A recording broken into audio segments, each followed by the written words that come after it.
Lala National High School, no, for hosting us in this 3-day training activity. This will be from today, Monday, up until October 22. That will be on Wednesday. Alright, so again, at the onset, I'd like to thank LHS, headed by Dr. Ricky Valerosa, and of course, the SPJ coordinator, Ma'am Grace Gansenia, and our English department head, Ma'am Lorna Hagampang, at the same time, our DSPAA president, the teaching force of LHS for the decoration and the preparations as well. And to you, our dearest participants, our coaches. Where are the coaches? May I see a hand? Smile for mga mom. Kasi nga mga mom, no? Again, where are the coaches? Say hi!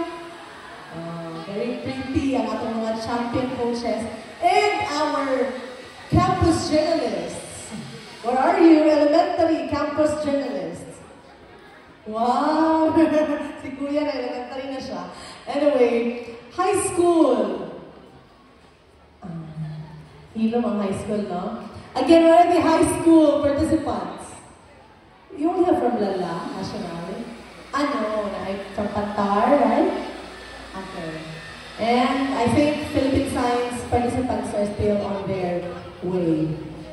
Again, our coming here is but a crucial moment as we will, I know you have already started, no, with the weekly training, but this time we will be sharpening or enhancing our skills in the events such as news writing, feature writing, science writing, copy editing and headline writing, and collaborative desktop publishing and online publishing. Okay, so may I see where are the news writers, both elementary and secondary?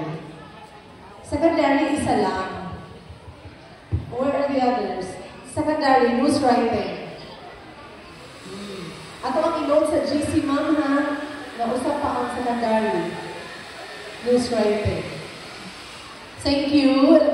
Elementary, again, hindi pa tanawa ko 12, dapat mo kabuo. 1, 2, 3, 4, 5 only. Sige. How about for science writing? Isa lang, 2, 3, alright? High school. Okay, 4. Sige. How about copy editing and headline writing? 1, 2, 3, 4, 5. 5 still. Same as sa news. How about feature writing? 1, 2, 3, 4, 5 only. Sige, marami ba yung Ma'am Lord? And then we have online publishing. Okay, kompleto kayo. Home court din, no? Very good kayo in Lala National High School. I think for 3 years now. Tama, Ma'am Lord? Kamu ang champion for online publishing, both English and Filipino. Congratulations. And then call up Desktop Publishing Elementary, may see. Alright. Murang 2 years na po din maging na ng IS na sa Filipino, or 3 years? 2. We hope that you will maintain, no, your rank in the RSPC for online publishing and collaborative desktop publishing and all the rest of the events we have.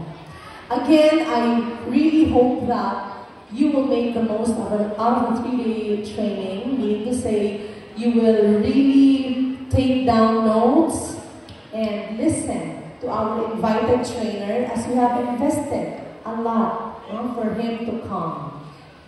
I think you already know him. Sir Alvin Lizon will be with us for today up until Wednesday. And I hope that you will receive good feedback. And if there are negative feedback, we'll welcome it with an open heart and then apply the needed recommendations and revisions the next time around. Alright? Also, let me remind you of your weekly accomplishment. I'd like to sign it now, so if you have it with you, kindly bring it later. and then submit, no? So we can check on your progress so far. Because our school's division superintendent is really very keen on your improvements, no? With the training. I keep on telling him, sir, nag-ready na kita ka mga coaches, ito ang mga bata. Okay? I told him that we are very excited and we are all very eager to learn more and enhance more because we are ready for a back-to-back championship. Are we? Hanadili naman. Are we all ready for a back-to-back championship? Yes! Louder pa yun! Are you ready? Kung sa may kwan sa champion, dapat mas kusog. Are you ready? Very good.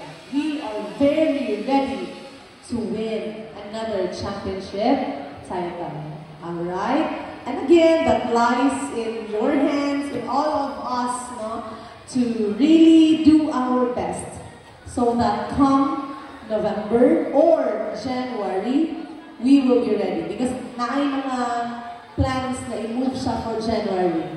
But whether it will be November or January, we will be contest ready. Alright? Okay, so again, I hope that in the training for 3 days, you will learn new things, especially on content and on style, and be ready to apply that once you go back in your training venues, that is in your schools. Okay? So once again, thank you so much everyone, and may God bless us all.